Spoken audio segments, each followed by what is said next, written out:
மத்தேயு சுவிசேஷம் 16ஆம் அதிகாரம் 13வது வசனத்தை வாசிக்கிறேன்.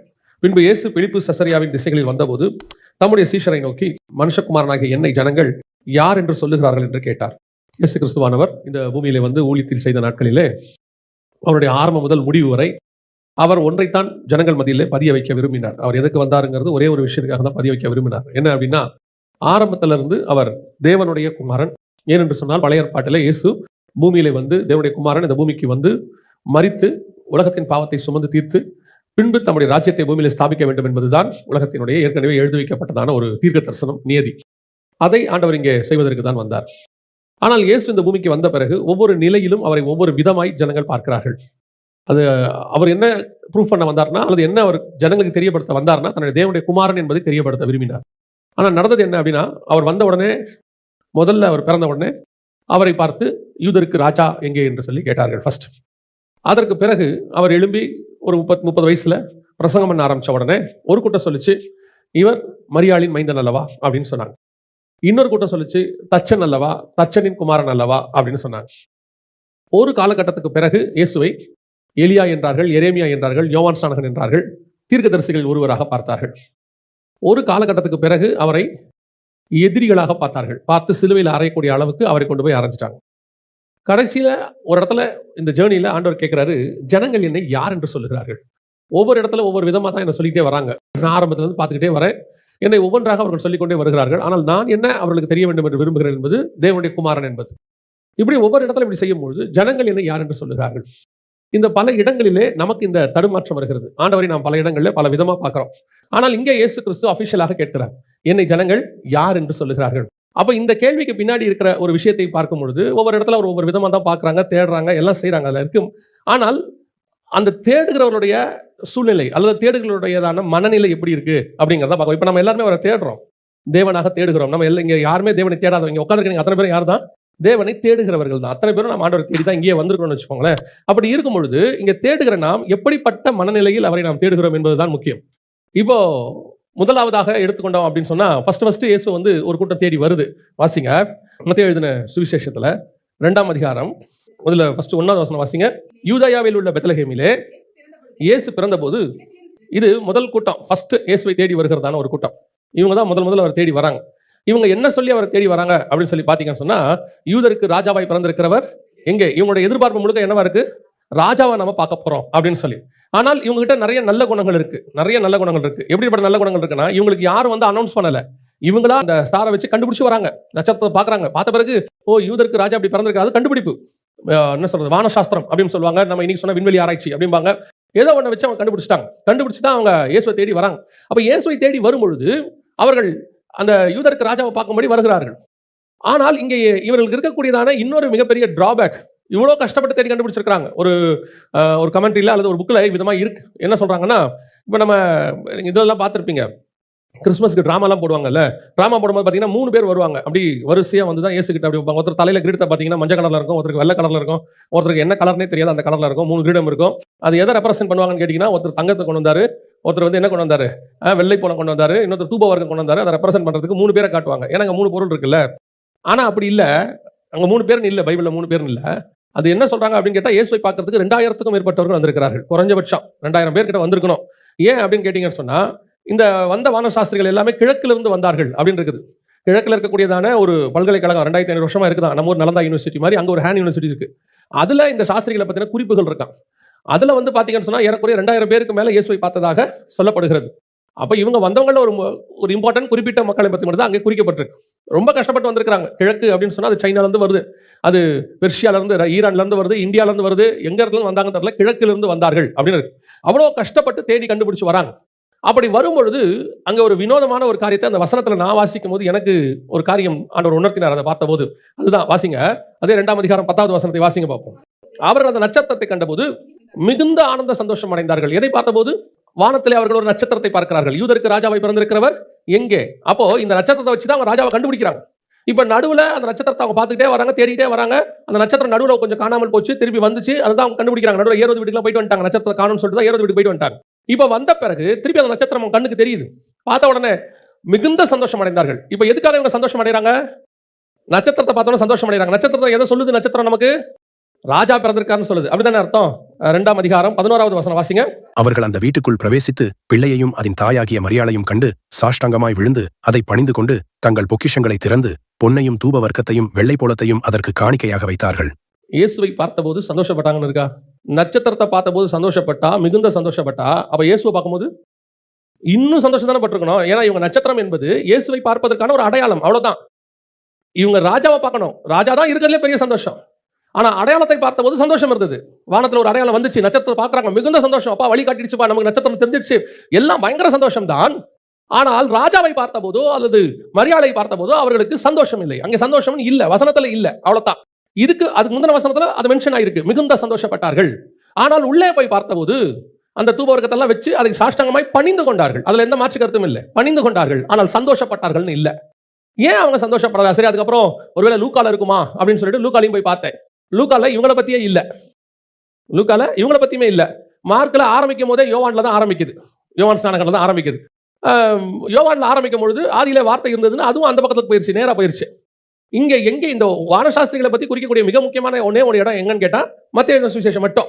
ஏன்னா அது வந்து ராஜாக்களுக்காக எழுதப்படுகிறது, அதாவது இயேசு ராஜான்னு குறிக்கக்கூடியதை எழுதக்கூடியது. ஸோ அதை பேஸ் பண்ணி இருக்கிற எல்லா சம்பவங்களும் அதில் பதிவு செய்யப்பட்டிருக்கு. அப்படி பார்க்க வந்த இவர்கள் அந்த அடையாளத்தை பார்த்தபோது மிகுந்த சந்தோஷப்பட்டார்கள். ஆனால் இயேசுவை பார்த்தபோது சந்தோஷப்பட்டார்கள் என்று சொல்லப்படவில்லை. அதற்கு பிறகு அவர்கள் திரும்பும் போது தேவனால் எச்சரிக்கப்பட்டு ஏரோதுகிட்ட போவேனான்னு சொல்லி அவங்க திரும்பி வேற வழியா ஆண்டவர் போக சொல்லிட்டார். அவ்வளவுதான், முடிஞ்சிருச்சு. ஏன் இவர்கள் இயேசுவை பார்த்தபோது சந்தோஷப்படவில்லை? அதான் ரொம்ப முக்கியமான கேள்வி. ஏன் இவர்கள் இயேசுவை பார்த்தபோது சந்தோஷப்படவில்லை? இன்னைக்கு அடையாளத்தை பார்க்கும்போது இருக்கிற ஒரு சந்தோஷம் இயேசு கிறிஸ்துவினால் ஏற்படக்கூடிய அடையாளம். அது இயேசுவை பார்க்கறதுக்கு தான் வராங்க, ராஜாவை பார்க்க தான் வராங்க. ஆனா அந்த அடையாளத்தை பார்க்கும்போது இருக்கிற சந்தோஷம் இயேசுவை பார்க்கும்போது இல்லை. என்ன காரணம் அப்படின்னா, காரணத்தை நான் முன்னாடி சொல்லிடுறேன். வாசிங்க, லூக்கா எழுதின சுவிசேஷம் 2ஆம் அதிகாரம் 11-12 வாசிங்கள். இன்று கர்த்தராகிய கிறிஸ்து எனும் இரட்சகர் தாவீதின் ஊரிலே பிறந்திருக்கிறார். பிள்ளையை துணியிலே சுற்றி முன்னணியில் கிடைத்திருப்ப காண்பீர்கள். இதுவே உங்களுக்கு அடையாளம். முன்னணினா என்ன? மாட்டு தொழுவம் நம்ம சொல்றோம் இல்லையா, அதோடைய ஒரு என்ட்ரன்ஸ் மாதிரி சத்திரத்துல மாட்டு தொழுவத்துல ஒரு இடம், மேஞ்சல். இயேசு அங்க பிறந்தாருன்னு இல்லை, அது இன்னொரு முக்கியம். அதுக்கு போனால் அதுக்கு வேற செய்திக்கு போயிடும். அது இயேசு மாட்டு தொழுவத்தில் பிறந்தாரன் இல்லை, மாட்டு தொழுவத்தில் கிடத்தப்பட்டிருந்தார். அப்படிதான் இருக்கு. லைடன் இங்கிலீஷ்ல வந்து லைடன் மேஞ்சல் அப்படின்னு தான் இருக்கும். ஆங்கிலத்தில் வாசிச்சு பார்த்தீங்கன்னா இங்கே முன்னணியில் கிடத்தி இருக்க காண்பீர்கள் அப்படின்னு இருக்கு. இப்போ இவங்க போறாங்க, அந்த வீட்டுக்குள்ள போய் பார்க்குறாங்க. பார்த்தா இவங்க பார்க்கிற இடம் ராஜாவை பார்ப்பதற்கான இடம் அல்ல. அவங்க போய் பார்க்கும்போது பிள்ளை துணியில சுத்தி ஒரு மாட்டு தொழுவத்துக்கிட்ட இருக்கு. இதுதான் அடையாளமாக இருக்கு. இவங்க பார்க்க வந்தது ராஜாவை. அதனாலதான் இவங்க நேரம் ஏரோது வீட்டுக்கு போயிட்டாங்க. நட்சத்திரம் இல்லைனாலும் இவங்க நேரம் எங்க போயிட்டாங்க? ஏரோது வீட்டுக்கு போனது காரணம் இவங்க மனநிலை முழுக்க எப்படி இருக்கிறது? ராஜ குடும்பத்துல அடுத்த யூதருக்கு ராஜா ஒருத்தர் பிறந்திருக்கிறாருன்னா அப்ப எங்க இருக்கணும்? அவரு எருசலேம்ல, கேபிட்டல் சிட்டியில, அரண்மனைக்குள்ள இருக்கணும். இதுதான் தாட், இதுதான் அவர்களுடைய மனநிலை இருக்கு. இந்த குழந்தையை பார்ப்பதற்கு முன்பதாக வரைக்கும் அடையாளத்தை பார்த்தபோது சந்தோஷமாக தான் இருந்துச்சு, எல்லாம் சூப்பரா தான் இருந்துச்சு. ஆனா உள்ள வந்தா இங்க அது இல்ல, இங்க வேற ஒண்ணு தெரியுது. ஆப்போசிட் சீன் இருக்கு, ஆப்போசிட்டான காரியம் நடக்குது. இன்னைக்கு இயேசுவை தேடக்கூடிய ஒரு கூட்டத்தில் பின்பற்றக்கூடியவர்கள் என்னை யார் என்று சொல்கிறார்கள். ஒரு கூட்டம் இயேசுவை வெளியிருந்து உள்ளே வர்ற வரைக்கும் நீங்க பார்த்திருப்பீங்க. ஏசாயால ஒரு வசனம் இருக்கு, வனாந்திரத்திலே உன்னை நயங்காட்டி அழைத்தேன் அப்படிம்பார். வனாந்திரத்திலே நயங்காட்டி அழைக்கிறதுனா என்ன அப்படின்னு கேட்டீங்கன்னா, நீங்க காஸ்பல் கேட்கிற காலகட்டம் வரைக்கும், சுவிசேஷம் கேட்கிற காலகட்டம் வரைக்கும், இன்னைக்கு சுவிசேஷம் சொல்றவங்க நான் உங்களுக்கு சொல்றேன். பைபிள்ல சொல்ற சுவிசேஷத்தை நான் சொல்லல. பைபிள்ல சொல்ற சுவிசேஷம் வேற, அது வேற விதமா தான் சொல்லியிருக்கிறாங்க. இன்னைக்கு சொல்லக்கூடிய சுவிசேஷத்துல பைபிள்ல இன்னைக்கு சொல்ற எந்த இடத்துலயாவது இயேசு உங்களை சிலுவை சுமக்க உங்களை கூப்பிடுகிறார், அவரோடு கூட பாடு சகிக்க உங்களை அழைக்கிறார், நீங்கள் அவரோடு கூட உபத்திரவத்தை சந்தித்தீர்களால் அவரோடு கூட நீங்கள் ஆளுகையும் செய்வீர்கள், இதோ அவர் சிலுவையை சுமக்கிறதுக்கு யார் அப்படின்னு கூப்பிட்டாங்களா அவங்கள? ஒரே ஒரு காஸ்பல்ல கூப்பிட்டுருக்காங்களா அவங்கள? இல்லையா? எல்லாவற்றையும் நஷ்டமும் குப்பையும் என்று விட்டு சிலுவையை சுமக்கிறவர்கள் எங்கே கூப்பிட்டாங்களா அவங்கள? கூப்பிடும்போது எப்படி கூப்பிட்டாங்க? ஓபனர் மினிஸ்ட்ரியில என்ன சொல்லி கூப்பிட்டாங்க? இயேசு சுகம் அளிக்கிறார், இயேசு ஆசீர்வதிக்கிறார், இயேசு அது கொடுக்கிறார், இயேசு இது கொடுக்கிறார், அப்படி கொடுக்கிறார், இப்படி கொடுக்கிறார். ரோட்ல போயிட்டு உங்களுக்கு அது எப்படி இருந்துச்சு? நமக்கு அது கேட்கும்போது பயங்கரமா இருந்துச்சு. இயேசு கிட்ட போனா சூப்பரா இல்லாம போலாம்பா, செமையா இருந்துச்சுப்பா அப்படின்னு வந்தா நமக்கு 10 பேர் அடையாளம் வேற சொன்னா, நட்சத்திரம் செமையா இருந்துச்சு, மிகுந்த சந்தோஷம். அவர் ஒருத்தர் சாட்சியம் சொல்றாரு, ஆண்டவனுக்கு எல்லாம் உண்மை. இதுல எந்த மாற்று கருத்தும் இல்லை, எதுவுமே பொய் இல்லை, இதுல எதுவுமே பொய் கிடையாது. ஆனால் இது எல்லாம் நட்சத்திரம், இதெல்லாம் நட்சத்திரம் தான். இயேசு கிட்ட வந்து சேர்றதுக்கு உங்களுக்கான வழி இது. இதுல யாரும் இங்க பொய் சொல்லியும் கூப்பிடல. இயேசு சுகமளிக்கிற தேவன் தான், இயேசு விடுதலையாக்குற தேவன் தான், இயேசு ஆசீர்வதிக்கிற தேவன் தான், எந்த மாற்று கருத்தும் அல்ல. இது ரூட், இதுதான் நட்சத்திரம், இதுதான் உங்களை கொண்டு வந்து சேர்க்கும். குருடர்கள் பார்வையிடுகிறார்கள், செவிடர்கள் கேட்கிறார்கள், முடவர்கள் நடக்கிறார்கள். இதா போஸ்டர்ல இருக்கு. நம்மளை வர வைக்கிறதுக்கு ஒரு நட்சத்திரம் தேவைப்படுகிறது. ஆனால் நட்சத்திரத்தை பார்த்து சந்தோஷப்படுகிற கூட்டம் இயேசுவை பார்த்தால் இன்னும் சந்தோஷம் தானே பட்டிருக்கணும். இன்னைக்கு சபைக்குள்ள வந்து எத்தனை பேர் இயேசு கிறிஸ்துவை குறித்து சந்தோஷப்படுகிறீர்கள்? வெளியிருந்து வரும்போது இருந்த சந்தோஷம் இருக்கா? இயேசுவை தேடும் போது ஆரம்பத்தில் அதான் வசனம் சொல்றது, ஆதியிலே கொண்டிருந்த அன்பை விட்டா என்று உன் பேரில் எனக்கு ஒரு குறை உண்டு. ஏன் நீ தேடும் போது ஆரம்பத்தில் என் மேல ஒரு பாசம், எப்படி தேடி வந்திருக்கிற? கிழக்குல இருந்து தேடி வந்திருக்கிற. அப்படியே நடந்தோ ஒட்டகத்திலேயோ எப்படியோ வந்து சேர்ந்துட்ட. எத்தனை வருஷம்? 1.5 வருஷம். வசனம் சொல்லுது, சாஸ்திரிகள் சொன்ன கணக்கின்படி ஏரோது 1.5 வயதுக்கு உட்பட்ட பிள்ளைகளை. அப்படிதான் இருக்கு. அப்ப சாஸ்திரியோட கணக்கு 1.5 வருஷம் டிராவல். அவ்வளோ டிராவல் பண்ணி இயேசுவை தேடி எல்லாம் வந்து உட்கார்ந்தா உள்ள பார்த்தா நாங்க எதிர்பார்த்த ராஜா இது இல்லைங்க. நாங்க எக்ஸ்பெக்ட் பண்ண இயேசு இது இல்லைங்க. நாங்க எதிர்பார்த்தது வந்தது என்ன? ராஜ வாழ்க்கை. ராஜாவை பார்க்க பொண்ணும் தூபவர்க்கும் வெள்ளியும் கொண்டு வந்தா என்ன நினைச்சோம்? அப்படியே வரவேற்று கொண்டு போய் தர்பார்ல உட்கார வச்சு நல்ல சாப்பாடு போட்டு ராஜா விருந்து உபசரிச்சு வாங்க குழந்தைய பாருங்கன்னு கூட்டிட்டு போவாங்கன்னு பார்த்தா வெறும் ஆடு மாடுமா இருக்கு, வெறும் மாட்டு தொழுவுமா இருக்கு. அவர்கள் தேடுகிற இயேசு ராஜாவாக தேடிக்கொண்டிருக்கிறார்கள். இயேசு கிறிஸ்து ராஜாவாக இருக்கிறார். அதுக்கு அவங்க வசனங்களை முன்ன பின்ன விட்டுட்டு துண்டா எடுத்துக்கிறாங்க. அவர் நம்மை ஐஸ்வர்யனாக்கும்படி தரித்திரரானார். எதுக்கு தரித்திரரானார்? எது ஐஸ்வர்யம் எது தரித்திரம் அங்க இருக்கு, அதை எடுக்க மாட்டாங்க. சுவர்ண சபையை பார்த்து சொல்வாரு, நீ தரித்திரம் உள்ளவனா இருந்தும் உனக்கு இருக்கிற ஐஸ்வர்யத்தை நான் அறிந்திருக்கிறேன் என்பாரு. லவோதிக்கேய சபையை பார்த்து சொல்வாரு, நீ திரவிய சம்பந்தனா இருந்தும் நீ தரித்திரனா இருக்கிற என்பாரு. எதை பத்தி சொல்றாருன்றது கான்செப்டே இங்க இல்ல. இப்ப அவங்க இயேசுவை எப்படி பார்க்கணும்? முழுக்க முழுக்க ஆசீர்வாதத்தின் தேவன், முழுக்க முழுக்க ராஜாவாக. இன்னைக்கு உள்ள போய் பார்த்தா அவங்க எதிர்பார்க்க, ஏன்னா நான் உண்மையை சொல்றேன், நல்ல வசனத்தை தியானிச்சு பாருங்க. இந்த உலகத்தின் மேன்மை குறித்து அங்க இருக்கவே இருக்காது. உலகத்துக்கு பின்னாடி இருக்கிற ஆடம்பரம் அங்க இருக்காது. உலகத்துல உங்களை வந்து உயர்த்தி வைக்கக்கூடிய காரியங்கள் எதுவுமே இருக்காது. எல்லாம் ஓல்ட் டெஸ்ட்மென்ட். நியூ டெஸ்ட்மென்ட்டை பொறுத்த வரைக்கும் எல்லாம் ஹெவன்லி, எல்லாம் பரலோகத்துக்குரியது. அவரே இங்க ராஜாவே இங்க மாட்டு தொழுவத்துக்கு வந்துட்டாரு. நம்மள அரண்மனையில உட்கார வைக்கிறது தான் வந்தாருன்னு இருக்கு. நான் அதை எப்பவும் சொல்லுவேன். நீங்க இயேசு கிறிஸ்துவை பத்தி இவங்க எல்லாம் என்ன சொல்றாங்கன்னா, நம்மை ஐஸ்வர்யனாக்கும்படி அவர் தரித்திரரானார். அந்த வசனம் உண்மை என்று சொன்னால், இயேசு கிறிஸ்துவுக்கு அப்புறம் ஃபர்ஸ்ட் ஜெனரேஷன் யார் கோடீஸ்வரனா மாறி இருக்கணும்? அப்போஸ்தலர்கள் தான் மாறி இருக்கணும். ஏன் இல்லையா? அவங்க தான் நம்மளாவது ஒண்ணுத்தையும் விடாம வந்திருக்கோம். அவன் எல்லாத்தையும் விட்டுட்டு வந்தவன். நியாயமா அவனுக்கு தான் வசனத்தின்படி 1000 மடங்கு திருப்பி கொடுத்துருக்கணும். அப்படிதான் இருக்கு வசனம். 1000 மடங்கு திருப்பி தருவார். அப்போ ஃபர்ஸ்ட் ஜெனரேஷன்ல அவன் தான் இருக்கிறதுல கோடீஸ்வரனா இருக்கணும். ஆனா அவன் சொல்றான், பசியோ பஞ்சமோ பட்டயமோ நிர்வாணமோ நாசமோசமோ அவனுக்கு ஒண்ணும் இல்லைங்கிறான். பேதுரு சொல்றாரு, என்னிடத்தில் வெள்ளியும் பொன்னும் இல்லை அப்படிங்கிறார். ஆனா இன்னைக்கு உலகம் என்ன போதிக்குது? ஓ, அவங்க ராஜாவுடைய பிள்ளைகள், நாம எல்லாரும் அப்படி இருப்போம் இப்படி இருப்போம். ஏன்னா இவங்க உள்ளுக்குள்ள உள்ள வந்து இயேசுவை பார்க்கும் போதே ராஜாவோட எக்ஸ்பெக்டேஷன். உள்ளே நுழையும் போதே அப்படி இருக்கும் இப்படி இருக்கும். இல்ல, உள்ளுக்குள்ளே நீங்கள் பார்க்கிற இயேசு கிறிஸ்து இந்த உலகத்தின் ஆசீர்வாதத்தை மேன்மைப்படுத்துகிறவர் அல்ல. திருப்பி சொல்ற, உலக ஆசீர்வாதம் இல்லையா? உலக ஆசீர்வாதம் இருக்கு. ஆனா அது ஆசீர்வாதம் இல்ல, தேவை. உலகத்தின் தேவையை நீங்கள் ஆசீர்வாதமாக மாற்றுகிறீர்கள். அவ்வளவுதான் விஷயம்.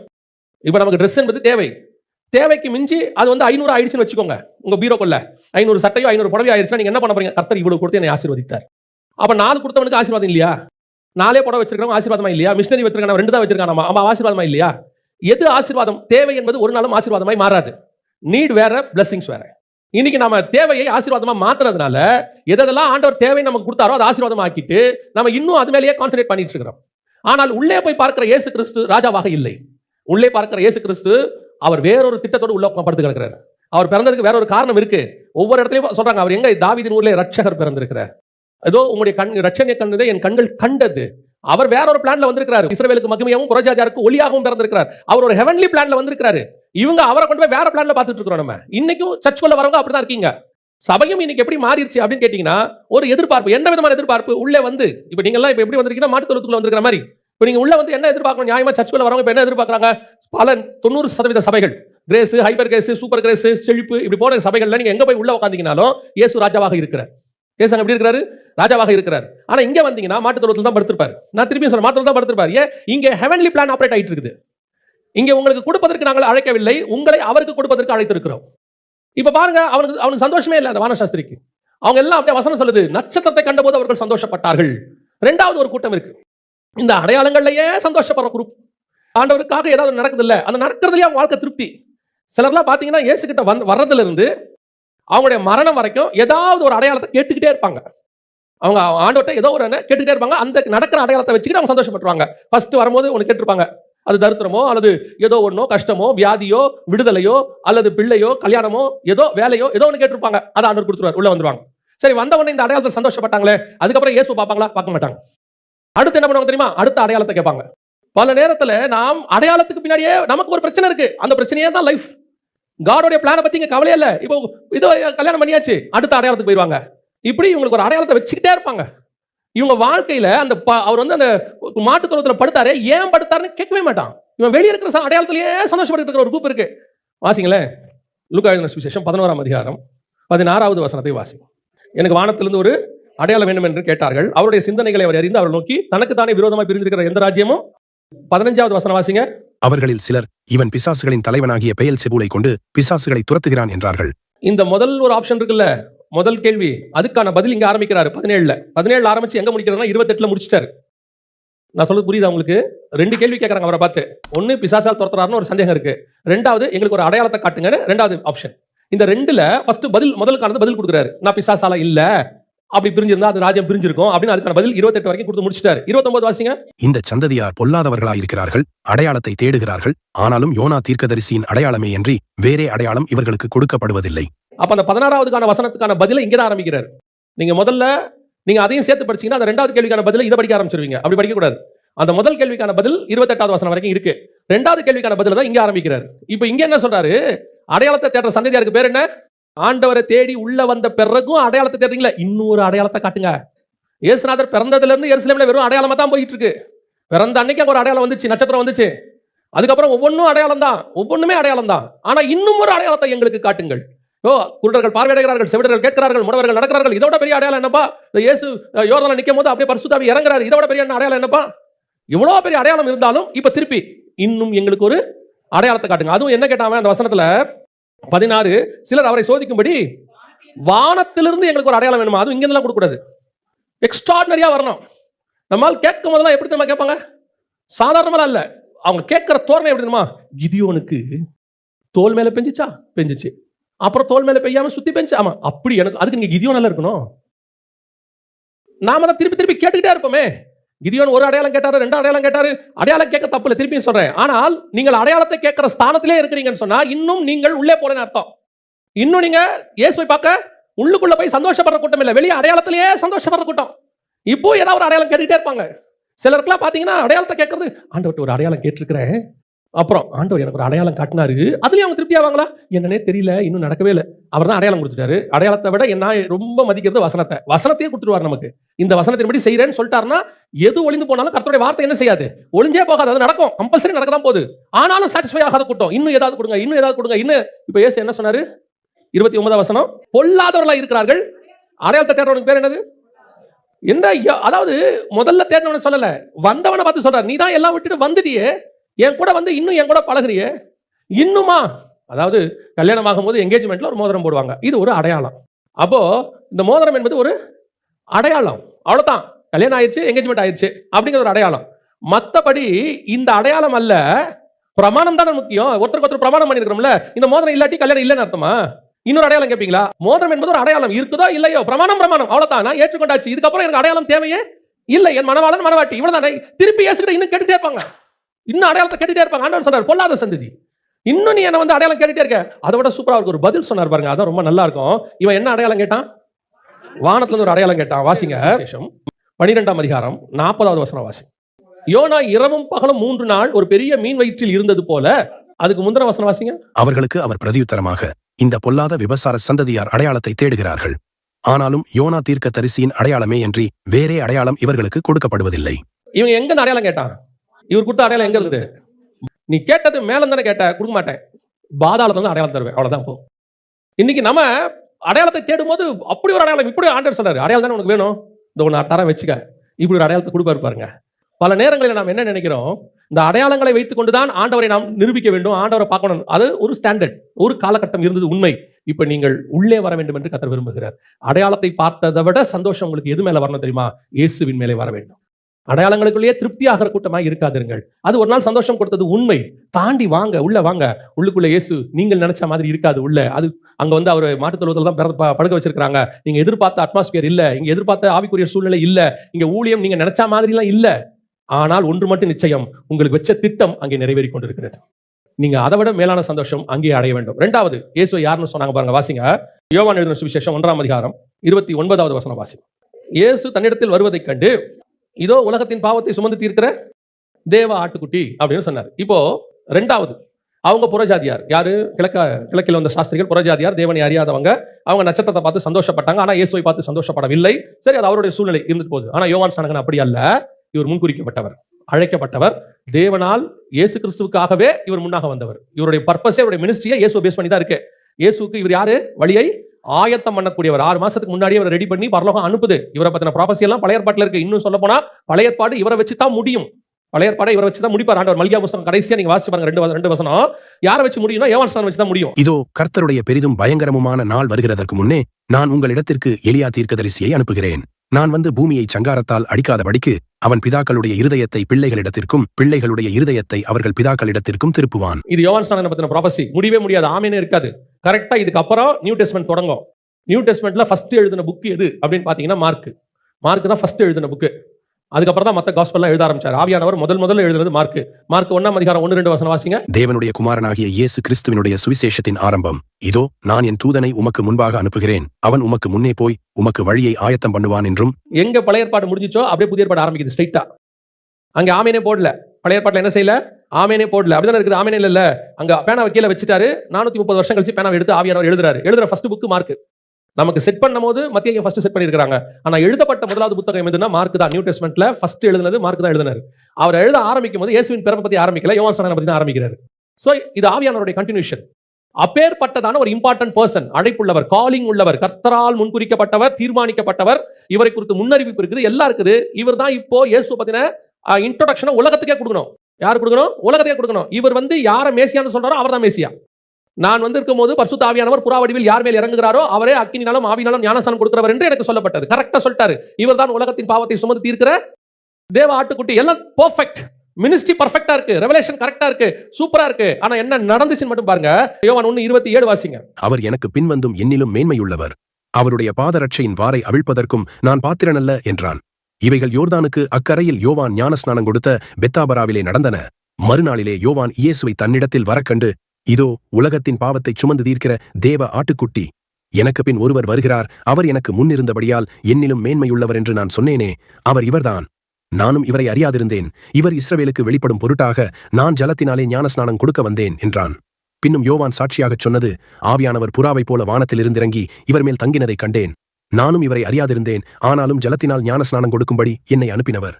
ஆவியானவர் இறங்கி யார் மேல் தங்குவதை நீ காண்பாயோ, அவரே பரிசுத்த ஆவியினால் ஞானஸ்நானம் கொடுக்கிறவர் என்று எனக்குச் சொல்லியிருந்தார். அந்தபடியே நான் கண்டு இவரே தேவனுடைய குமாரன் என்று சாட்சி கொடுத்து வருகிறேன் என்றான். மறுநாளிலே யோவானும் அவனுடைய சீஷரில் 2 பேரும் நிற்கும்போது இயேசு நடந்து போகிறதை அவன் கண்டு, இதோ தேவ ஆட்டுக்குட்டி என்றான். அவன் அப்படி சொன்னதை அவ்விரண்டு சீஷரும் கேட்டு இயேசுவுக்கு பின் சென்றார்கள். இவன் தானே போயிருக்கணும் ஃபர்ஸ்ட். இவனுடைய வேலையை என்ன? இயேசுவுக்கு வழியை ஆயத்தம் பண்ணுவது. ரோடு போட்டாச்சு, வர வேண்டியவர் வந்தாச்சு. இவனும் சாட்சி கொடுத்துட்டா, இவர் தான் உலகத்தின் பாவத்தை சுமந்து தீர்க்கிற தேவாட்டுக்குட்டி, பரிசுத்த ஆவி இவர் மேல் இறங்கி இருக்கிறாரு. எல்லா சாட்சியும் கொடுத்தாச்சு. சீஷர்கள்ட்டையும் சொல்லிட்டான். சொல்லி முடிச்ச பிறகு சீஷர்கள் அவனுக்கு பின் சென்றார்கள். அந்த 2 பேர் போனாங்கல்ல, அதுல ஒருத்தன் அந்திரேயா. பின்னாடி இருக்க அந்த வசனத்தை நீங்க வாசினா தெரியும். 4வது வசனம். யோவான் சொன்னதை கேட்டு அவருக்கு பின் சென்ற 2 பேரில் ஒருவன் சீமோன் பேதுருவின் சகோதரனாகிய அந்திரேயா என்பவன். 12 அப்போஸ்தலர்ல ஒருத்தன் இவன் தான். யோவான் ஸ்நானகன் சொன்ன உடனே 2 பேரும் அவருக்கு பின்னாடி போயிட்டாங்க. ஆனால் ஏன் யோவான் ஸ்நானகன் போகவில்லை? நியாயமா ஃபர்ஸ்ட் யார் போயிருக்கணும்? யோவான் ஸ்நானகன் தான் போயிருக்கணும். ஏன்னா இவர் தான் ரெடி பண்ணிட்டு இருக்காரு எல்லாரையும். இன்னும் நீங்க வாசிச்சு பாருங்க, பின்னாடி இருக்கும் 4ஆம் அதிகாரத்துல 1வது வசனத்துல நீங்க வாசிக்கும் பொழுது, யோவானை பார்க்கிலும் இயேசு அநேகம் பேரை சீஷராக்கி ஞானஸ்நானம் கொடுக்கிறார் என்று பரிசேயர் கேள்விப்பட்டதாக கர்த்தர் அறிந்தபோது, இயேசுவும் ஞானஸ்நானம் கொடுத்துட்டு இருக்காரு. யோவான் ஸ்நானகன் என்ன பண்றாரு? இன்னொரு பக்கம் ஞானஸ்நானம் கொடுத்துட்டு இருக்காரு. யோர்தானுக்கு அந்த கரையில அவர் கொடுக்கிறாரு, இந்த கரையில இவர் கொடுக்கிறாரு. இப்போ இயேசுக்கு வழியை ஆயத்தம் பண்றது தானே யோவான் ஸ்நானகன் வேலை. ரோடு போடுறதுனா அவர் வேலை. அவரே வந்துட்டாரு. அதுக்கப்புறம் இன்னும் யாருக்கு நீங்க ரோடு போடுறீங்க? இன்னும் யாருக்கு வழி ஆயத்தம் பண்றீங்க? நியாயமா நீங்க என்ன ஆயிருக்கணும்? அவர் வர வரைக்கும் கரெக்டா பெர்ஃபெக்ட் மினிஸ்ட்ரி, ரொம்ப நல்லா இருக்கு மினிஸ்ட்ரி, பர்ஃபெக்ட்டா ரெடி பண்ணிட்டு இருக்காரு. இயேசுவும் இவரை தேடி வந்துட்டார். யோசிச்சு பாருங்க, இயேசுவும் இவரை தேடி வந்துட்டார். இவரும் சொல்றாரு, ஐயோ நான் தானே வரணும், நீங்க வந்துட்டீங்களே, எல்லாம் இருக்கட்டும், இப்போதைக்கு இதான் கரெக்ட், நான் வந்துட்டேன், ஞானஸ்நானம் கொடுத்தாச்சு, பரிசுத்த ஆவி இறங்கிட்டாரு, இவர் 40 நாள் வனாந்தரத்துக்கு போயிட்டாரு, எல்லாம் முடிஞ்சிருச்சு. சீஷர்களும் இவர்கிட்ட சீஷர்களும் அவர்கிட்ட போறான். ஆனால் யோவான் ஸ்நானகன் மட்டும் போகவில்லை. நியாயமாக யோவான் ஸ்நானகன் இவருக்கு பின்னாடி தான் போயிருக்கணும். ஏன்னா இவர் மினிஸ்ட்ரி அவருக்கான ஃபர்ஸ்ட் பார்ட். செகண்ட் பார்ட் வந்தா ஃபர்ஸ்ட் பார்ட் என்ன செஞ்சிடணும்? சுயாதீன பிரமாணம் வந்தா நியாய பிரமாணம் என்ன ஆயிடணும்? முடிஞ்சிடணும். பழைய ஏற்பாடு முற்றிட்டுன்னு வந்தாதான் புதிய ஏற்பாடே தொடங்கும். பழைய ஏற்பாடு முற்றிட்டுன்னு வரலையே, புதிய ஏற்பாடு அப்படியே போயிட்டே இருக்குது. ரெண்டும் ஒரு பக்கம் இருக்குது. ஒரு யோர்தானுக்கு 2 கரையில ஆளுக்கு ஒரு பக்கமா ஞானஸ்நானம் கொடுத்துட்டு இருக்காங்க. இப்போ எல்லாம் நடக்கும். நீங்க நல்லா கவனிச்சு பாருங்க. இதுக்கு பின்னாடி காடோட பிளான் இருக்கு. மத்திய எழுதின சுவிசேஷம் 4ஆம் அதிகாரத்துல யோவான் காவலில் வைக்கப்பட்டான் என்பதை இயேசு அறிந்து நாசரேத்தை விட்டு செபுலோன் நப்தலி என்னும் நாடுகளின் எல்லைகளில் இருக்கும் கடற்கரைக்கு அருகான கப்பர்நகூமியிலே வந்து வாசம் பண்ணினார். கடற்கரை அருகிலும் யோர்தானுக்கு அப்புறத்திலும் உள்ள செபுலோன் நாடும் நப்தலி நாடும் ஆகிய புறஜாதியாருடைய கலிலேயாவிலே இருளில் இருக்கும் ஜனங்கள் பெரிய வெளிச்சத்தை கண்டார்கள். மரண இருளின் திசையில் இருக்கிறவர்களுக்கு வெளிச்சம் உதித்தது என்று ஏசாயா தீர்க்கதரிசியினால் உரைக்கப்பட்டது நிறைவேறும்படி இப்படி நடந்தது. அது முதல் கொண்டு இயேசு மனம் திரும்புங்கள், பரலோக ராஜ்யம் சமீபத்தில் இருக்குது என்று பிரசங்க. ஏன் இவன் காவல்ல வச்ச பிறகு ஆரம்பிக்கிறாரு? ஏன் 2 பேரும் ஒரே நேரத்தில் மினிஸ்ட்ரி பண்ணல? இவர் பண்ணிட்டு இருக்கும்போது ஏன் இவர் ஆரம்பிக்கல? இது காட்ஸ் பிளான். இவர் வரணும், இவர் முடிக்கணும், இவர் ஆரம்பிக்கணும். அதுதான் பைபிள் சொல்லுது. இவர் வந்த உடனே ஞானஸ்நானம் கொடுத்து இவர் கரையேறிட்டாரு. யோர்தான்ல இந்த கரையில இவர், இந்த கரையில இவர் ஏறாரு. இந்த கரையில இவர் ஏறும்போது இவர் கூட என்ன பண்ணிருக்கணும்? கரையேறி போயிருக்கணும். அவர் ஏறிட்டார். இவர் யோர்தான்ல நிக்கிறார் ஞானஸ்நானம் கொடுக்கிறதுக்கு எல்லாருக்கும். இயேசு மட்டும் தான் கரையேறினார் வசனம் சொல்லுது. இயேசு கரையேறினா உடனே. இப்போ என்ன பண்ணோம்? 2 பேரும் கரையேறின உடனே வரணும் நியாயமா. இப்போ இதே யோர்தானை எலிசாவும் எலியாவும் கிராஸ் பண்றாங்க. கிராஸ் பண்ணும்போது வசனம் சொல்லுது 2 பேரும் அக்கறைப்பட்ட பின்பு. அவர் 2 பேரும் வந்தா 2 பேரும் வரணும். இவர் உள்ள நிக்கிறாரு யோர்தானுக்குள்ள. இயேசு வந்துட்டாரு, ஞானஸ்நானம் கொடுத்து ஏறினார். இவர் பின்னாடி போக வேண்டியவர் போகல. காரணம் என்ன? இன்னைக்கு நிறைய பேர் தரிசனம் உள்ளவர்கள், அழைப்பை பெற்றவர்கள், இன்னும் சொல்ல போனா வெளிப்பாடு உள்ளவர்கள், எந்த மாற்று கருத்தும் இல்லைங்க. ஆனால் தேவனுடைய திட்டத்துக்கு பின்னால் போகாதவர்கள். இவங்களுக்கு தெரியும் இவர் உலகத்தின் பாவத்தை சுமந்து தீர்க்கிற தேவ ஆட்டுக்குட்டின்னு தெரியும் நல்லா. இவர் தான் உலகத்தின் பாவத்தை சுமந்து தீர்க்கிறவர். ஆனா இவருக்கு பின்னாடி அவங்க போகல. ஏன் போகல? அதான் ரொம்ப முக்கியமான ஒரு கேள்வி. வாசிங்க, இவர் ஏன் போல அப்படின்றதுக்கு மார்க் எழுதின சுவிசேஷம் 8ஆம் அதிகாரம் 34வது வசனம் வாசிங்க. பின்பு அவர் ஜனங்களையும் தம்முடைய சீஷர்களையும் தம்மிடத்தில் அழைத்து, ஒருவன் என் பின்னே வர விரும்பினால் அவன் தன்னைத்தான் வெறுத்து தன் சிலுவையை எடுத்துக்கொண்டு என்னை பின்பற்ற கடவன். என்ன நடந்துச்சுங்க? நல்லா கவனிங்க. இப்போ இதை நீங்க சரியா புரிஞ்சுக்கிட்டா தான் சரியா இருக்கும். இப்போ தன்னைத்தான் வெறுக்கிறதுல யோவான் ஸ்நானன் மாதிரி ஒரு ஆளை நீங்க லைஃப்லயே பார்க்க முடியாது. அவரை மாதிரி உலகத்தை வெறுத்தவரை நீங்க என்ன செய்ய முடியாது? பார்க்க முடியாது. பிள்ளை தன்னை வெளிப்படுத்துகிற வரைக்கும் வனாந்தரத்தில் இருந்தது. வெட்டுக்கிளியும் காட்டுத்தேனும் உணவாக இருந்தது. ஒட்டகமயிராடை தரித்திருந்தார். இதை விட ட்ரெஸ்ல பிரதிஷ்டான ஆளை நீங்க பார்க்க முடியாது. இதை விட சாப்பாடுல பிரதிஷ்டான ஆளை நீங்க லைஃப்ல பார்க்க முடியாது. தன்னை வெறுக்கிறதுல யோவான் மாதிரி தி பெஸ்ட் நீங்க என்ன செய்ய முடியாது? ஆனா பார்க்க முடியாது. ஆனால் வெறுக்கிறதுல இன்னொன்னு இருக்கு. இப்போ யோவான் சீஷர்ல வச்சிருக்கிறாரு, எல்லாம் பண்றாரு. இயேசு வந்த உடனே அந்த மினிஸ்ட்ரியை அப்படியே எங்க கொடுக்கணும்? இயேசு கிட்ட கொடுத்துடணும். கொடுத்துட்டு இவர் மினிஸ்ட்ரி அங்க முடியணும். எப்போ எலிசாவை எலியா அபிஷேகம் பண்ணி விட்டாரோ அத்தோட எலியா எந்திரிச்சு மேல போயிடணும். அதுக்கப்புறம் அது யார்கிட்ட தான் இருக்கணும்? எலிசா கிட்ட இருக்கணும். எப்போ தாவீது சாலமோனை அபிஷேகம் பண்ணினாரோ அதோட சாலமோன் கழுகு மேல ஏறி அவன் போய் ஆலயம் கட்டுறதுக்கு தாவீதத்தோட ஊரை விட்டே போயிடணும், உலகத்தை விட்டே போயிடணும். வேலை முடிஞ்சிருச்சு, அவ்வளவுதான், ஃபினிஷ். இப்ப நியாயமா எலியாவுடைய ஆவியோட தான் யார் வந்தது? யோவான் ஸ்நானகன் வந்தார் இல்லையா? இயேசுமே அதான் சொல்றாரு, ஏற்றுக்கொள்ள மனதா இருந்தால் வருகிறவனாகிய எலியா இவன் தான் சொல்லிட்டாரு. அப்ப எலியாவுடைய முடிவு தான் இவருக்கும் வரணும். அதான முடிவு தானே வரணும். இப்ப பாருங்க, எலியா ஒட்டகமயிர் ஆடை தரித்திருந்தார், யோவான் ஸ்நானகன் ஒட்டகமயிர் ஆடை தரித்திருந்தார். கரெக்ட் தானே? எலியா ஆகாபையும் ஏசபேலையும் எதிர்த்தார். இவர் ஏரோதையும் ஏரோதியாலையும் எதிர்த்தார். நாளைக்கு இந்நேரம் உன் தலை வாங்கப்படும். யாருக்கு சொல்லப்பட்டது? எலியாவுக்கு சொல்லப்பட்டது. இவன் தலை வாங்கப்படும். யாருக்கு சொல்லப்பட்டது? யோவான் ஸ்நானகன் தலை. ஆனால் எலியா மரணம் அடையவில்லை, எடுத்துக்கொள்ளப்பட்டார். யோவான் ஸ்நானகன் மரித்தார். எதனால? சேம் அழைப்பு, இதே அழைப்பு தானே, ஒரே அழைப்பு தானே. அப்ப முடிவு எப்படி இருக்கணும்? ஒரே முடிவா தானே இருக்கணும். என்ன காரணம் அப்படின்னு கேட்டீங்கன்னா, இங்க மினிஸ்ட்ரியை முடிச்சுட்டு இவருக்கு பின்னாடி போக வேண்டியவர் போகல. எல்லாத்தையும் வெறுக்க முடிஞ்சிச்சு, மினிஸ்ட்ரியை வெறுக்க முடியல. இப்ப நிறைய பேருடைய வீழ்ச்சி எங்க இருக்கு? தன்னை வெறுக்கிறதுல இருக்கு, தனக்கு தேவன் கொடுத்ததுல வெறுக்கிறதுல இல்ல. இப்போ ஆபிரகாமால எல்லாத்தையும் வெறுக்க முடிஞ்சிச்சு, தேசத்தை வெறுக்க முடிஞ்சிச்சு. அவன் அதையெல்லாம் அதிலும் மேன்மையான பரமதேசத்தையே நாடினான். அவங்ககிட்ட இருந்த செல்வம் பொருள் எல்லாத்தையும் அவரால் வெறுக்க முடிஞ்சிச்சு. அதனாலதான் வசனம் சொல்லுது, அவர் தன்னை அந்நியனும் பரதேசியும் என்று அறிக்கையிட்டு எல்லாத்தையும் விட முடிஞ்சிச்சு. கடைசியா இப்போ ஒண்ணு ஆண்டவர் கேட்கிறாரு, இதெல்லாம் நீ சவதரிச்சு வந்துப்பா. எப்படி? ஆரானிலே நீ சவதரித்த மனிதர்கள், இதெல்லாம் அவங்க சவதரிச்சது, சம்பாரிச்சது, அவங்களது, அவங்க கைப்பட்டு சம்பாரிச்சது. அடுத்து இதையும் தாண்டி 13ஆம் அதிகாரம் 15ஆம் அதிகாரம் ரெண்டுத்திலையும் இந்த தேசத்தை நான் எப்படி சுதந்திரத்துக் கொள்வேன் கேட்கிறாரு. ஒரு இடத்துல ஆண்டவர் சொல்றாரு, நீ தேசத்தின் நீளம் அகலம் எந்த மட்டும் அந்த மட்டும் எழும்பி நட. ஆண்டவர் சொன்னாரு, இது நடந்தாதான் கிடைக்கும். 15ஆம் அதிகாரத்துல கேட்கிறாரு, ஆண்டவரே எதனால் இந்த தேசத்தை நான் சுதந்திரத்துக் கொள்வேன்? ஆண்டவர் சொல்றாரு, ஒரு பலிபீடத்தை கட்டு, அது மேல ஒரு கிடாரிய பலியிடு, ஒரு ஆட்டுக்குட்டி பலியிடு, புறா குஞ்சுகளை பலியிடு. இது ஸ்பிரிச்சுவலி, இது எல்லாமே இவருடைய ஆக்ஷன் இருக்கீங்க, இவருடையதான பங்களிப்பு இருக்கு. இதை விடுறதுக்கு ரெடி. இப்போ இவருடைய பங்களிப்பே இல்லாமல் மாம்சம் செத்து போய், சாராளின் கர்ப்பம் செத்து போய், பியூரா வாக்குத்தத்தத்தின் பிள்ளை ஒண்ணு பிறந்துச்சு. இப்ப கேட்கிறார் ஆண்டவர், இதை கொடு, இதெல்லாம் நீ சம்பாதிச்சது எனக்கு கொடுத்தல்ல, நீ சம்பாதிக்காத ஒண்ணு உங்ககிட்ட இருக்கு, நான் கொடுத்தது, அதை எனக்கு தருவியான்னு கேட்கிறாரு. இங்கதான் நம்ம நிறைய பேர் வீழ்ச்சி அடைவோம். நம்ம தாய் தகப்பனை விட்டுட்டு ஆண்டவர்கிட்ட வரதுக்கு ரெடியா இருந்தோம் ஒரு காலகட்டத்தில். அப்பாவா அம்மாவா இல்ல ஆண்டவர்னா ஆண்டவர் தான். ஒரு காலத்துல வேலையா பிசினஸா இல்ல ஊழியமானா எல்லாத்தையும் விட்டுட்டு ஊழியத்துக்கு வரதுக்கு நம்ம என்ன வந்தோம்? ரெடியா இருந்தோம், எல்லாம் ஓகே. ஒரு இடத்துல சொந்தக்காரங்க சொத்து எல்லாம் எடுத்துக்கிட்டு, ஏசு வேணுமா சொத்து வேணுமா, சொத்து தேவையில்லை ஏசு போதும்னு வந்தவங்க இருக்காங்க. எத்தனையோ பேர் இருக்காங்க. எத்தனையோ பேர் நம்மள ஒரு கார்னர் பண்ணி ஏசுவா இதுவான்னு கேட்கும் போது எதுவுமே இல்லை ஏசு தான் சொல்லிட்டு வந்தவங்க நம்ம அத்தனை பேர் இருக்கோம். இது எல்லாம் நம்மளுது, நம்ம சவதிக்கிறது, நம்ம சுதந்திரிச்சது, நம்ம சார்ந்தது. ஆனால் ஒரு நாள் ஆண்டவர் ஊழியத்தை கொடுத்தார். ஒரு ஊழியத்தை கத்தர் கொடுத்து அந்த ஊழியத்தை இன்னொருத்தர் கையில கொடுன்னு சொல்லும் போது கொடுக்க முடியுமா? அதை எடுத்து உங்களால கொடுக்க முடியுமா? இல்ல இந்த இடத்துல ஒரு ஊழியத்தை பண்ணிட்டு இந்த அப்படியே அந்த சர்ச்சை ஒருத்தர் கொடுத்துருப்பா, நீ புறப்பட்டு ராஜஸ்தானுக்கு போ, மணிப்பூருக்கு போக முடியுமா? Is that possible? இங்கே தான் நம்ம வீழ்ச்சி அடைவோம். இதுவரைக்கும் நான் சம்பாதிச்சது என் கையின் பிரயாசம், இதை கத்தர் கொடுப்பதற்கு கூட என்னால் முடியும். ஒரு நாள் நான் கர்த்தருக்காக எழுப்பின ஒரு ராஜ்யம் இருக்கும், அது ஆண்டவர் தான் எழுப்பியிருப்பேன். எல்லாம் அதான் பண்ணதான். ஆனா அதை எடுத்து அப்படியே இன்னொருத்தங்கிட்ட கொடுன்னு சொல்லும் போது என்னால கொடுக்க முடியாது. ஏன்னா நான் எல்லாத்தையும் வெறுக்க முடிஞ்சிச்சு, கர்த்தர் எனக்கு கொடுத்ததை என்னால வெறுக்க முடியல. இப்ப நம்ம பல நேரத்தில் இதை வெறுக்கிற லிஸ்ட்லேயே கொண்டாட மாட்டோம். இப்போ யோவான் ஸ்நானகன் எதை விட முடியல? மினிஸ்ட்ரியை விட முடியல அவரால். அந்த மினிஸ்ட்ரி இயேசு வர வரைக்கும் தான் செய்யணும். இயேசு வந்த பிறகு செய்யக்கூடாது. ஆஸ் பர் லா தப்பு. அது வழி ஆயத்தம் பண்றவன் இயேசு வர வரைக்கும் தான் ஆயத்தம் பண்ணணும். அதுக்கப்புறம் என்ன பண்ணிடணும்? அப்படியே இயேசுகிட்ட எடுத்து கொடுத்துட்டு போங்க, உங்க பின்னாடி வர, நீங்க போங்க அப்படின்னு ஒரு நாள் வரும். யோவான் ஸ்நானகன் எடுத்துக்கொள்ளப்படுவான். வேலை முடிஞ்சிருச்சு. ஏரோது தேடுவான், தலையெடுக்கிறதுக்கு ஏரோதியால் தேடுவா. தேடி பார்த்தா அவன் கிடைக்க மாட்டான். எங்கேயோ ஆண்டவர் அவனை தூக்கி மேலே கொண்டு போயிருப்பார். ஃபினிஷ் ஆயிருக்கும். இப்போ என்ன ஆயிடுச்சு? இவர் போகாதனால யோவானுக்கு அந்த படத்துல இயேசு கிட்ட போறவங்க அங்க போங்க. நம்ம மினிஸ்ட்ரி தொடர்ந்து நடந்துகிட்டே இருக்கும். ஜான் த Baptist ministries head quarters Jordan ministry நடந்துட்டே இருக்கும். இல்ல இயேசு வந்துட்டாரு, அந்த மினிஸ்ட்ரி தனியா இருக்கும். அது யோர்தானுக்கு ரைட், நம்ம யோர்தானுக்கு லெஃப்ட். இங்கே சீஷர்கள் ஞானஸ்நானம் கொடுக்குறாங்க, அங்கேயும் சீஷர்கள் ஞானஸ்நானம் கொடுப்பாங்க. Don't worry. அங்க போறவங்க அங்க போலாம், நம்மகிட்ட இருக்கிறவங்க இருக்கலாம். இப்போ ஆண்டவர் பார்க்கறாரு, இல்லப்பா நீ இருக்கிற வரைக்கும் அந்த மினிஸ்ட்ரி என்ன செய்ய முடியாது, பண்ண முடியாது. என்ன பண்ணலாம்? பரலோகம் பார்க்குது. எலியாவை ஏசபெல்டன் காப்பாத்திட்டோம், இந்த பையில காப்பாற்ற முடியாது. ஏன்னா இவன் போய் எங்கேயாவது கெபில அடைஞ்சாதான் இயேசுநாதர் இங்கே ஆரம்பிக்க முடியும் வேலையை. இவர் போல, சரி பிடிச்சி கொடுத்துட்டாரு.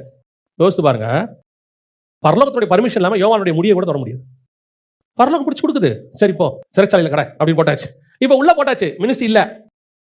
இவருக்கு மினிஸ்ட்ரியா ஞானஸ்நானம் கொடுக்குது தானே, இவர் பேரே யோவான் ஸ்நானகன் தானே. ஸோ இப்போ என்ன இல்லை, மினிஸ்ட்ரி இல்லை, எல்லாம் முடிஞ்சிருச்சு, ஸ்டாப் ஆயிடுச்சு. இப்போ இயேசு என்ன பண்றாரு? மனம் திரும்புங்கள் பரலோக ராஜ்யம். இவர் ஸ்டார்ட் பண்ணிட்டார் மினிஸ்ட்ரி. இப்போ பக்கவா போயிட்டு இருக்குது. ரெண்டாவது பாயிண்ட், யோவான் பண்ண வேலை. ரெண்டாவது பாயிண்ட் வாசிங்க, லூக்கா எழுதின சுவிசேஷம் 7ஆம் அதிகாரம். யோவானுடைய சீஷர்கள் அவனுக்கு அறிவித்தார்கள். அப்பொழுது யோவான் தன் சீஷரில் 2 பேரை அழைத்து, நீங்கள் இயேசுவின் இடத்திற்கு போய், வருகிறவர் நீர்தானா அல்லது வேறொருவர் வர காத்திருக்க வேண்டுமா என்று கேளுங்கள் என்று சொல்லி அனுப்பினான். இவர் சிறைச்சாலை பிடிச்சி உள்ள வச்சாச்சு. நீங்க மினிஸ்ட்ரியை ஸ்டாப் பண்ணுங்க யோவான், நாங்க மினிஸ்ட்ரி இங்க பரலோகம் சொல்லுது, நாங்க இங்க மினிஸ்ட்ரி ஸ்டார்ட் பண்ணோம். குமாரனை வச்சு மினிஸ்ட்ரி நல்லா போயிட்டு இருக்கு, எல்லாம் வராங்க, ரட்சிக்கப்படுறாங்க, அப்போஸ்தலரை செலக்ட் பண்றாரு, எல்லாம் போயிட்டு இருக்கு. போனா திருப்பி 2 பேரை அனுப்பி விடுறாரு. திருப்பி 2 பேரை அனுப்பிவிட்டு கேளுங்க அவர்கிட்ட, வருகிறவர் நீர்தானா இன்னொருவர் வர காத்திருக்க வேண்டுமா? ஏன் இந்த சந்தேகம் வந்துச்சு அவருக்கு? யார் இவரு? இவர் யாரு? உலகத்திலேயே இயேசுநாதரை க்ளோஸா ரிவீல் பண்ணவர் இவர் ஒரு ஆள் தான். இவர் தான் ரிவீல் பண்றாரு. இவர் என்ன சொல்றாரு?